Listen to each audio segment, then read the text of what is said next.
इस कहानी को ध्यान से सुनना। यह कहानी एक कंपनी की है जो काफी घाटे में जा रही थी। कंपनी का मालिक और कर्मचारी इस बात से काफी परेशान थे क्योंकि कंपनी की ग्रोथ के साथ साथ उनकी ग्रोथ भी रुकी हुई थी। एक दिन उस कंपनी के मालिक ने कंपनी के गेट पर एक नोटिस लगाया जिस पर लिखा था, कल रात उस कर्मचारी की मौत हो गई जिसकी वजह से इस कंपनी की और आपकी ग्रोथ नहीं हो पा रही थी और शोक मनाने के लिए हम सभी 1 घंटे बाद ऑडिटोरियम में मिलेंगे।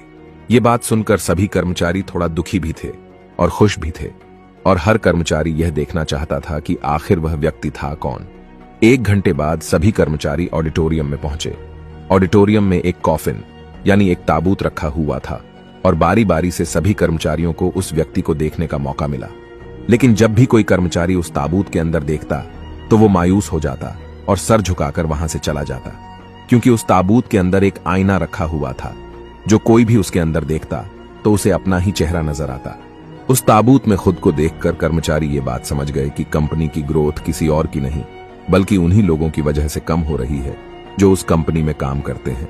मोरल, हमारी असफलता और हमारे फेलियर का कारण कोई और नहीं बल्कि हम खुद होते हैं। अगर हम अपने काम में अपना 100% एफर्ट नहीं देंगे तो हमारी ग्रोथ कभी हो ही नहीं सकती। एक बात याद रखें, काम चोरी किसी भी इंसान को लाइफ में कभी भी आगे नहीं बढ़ा सकती।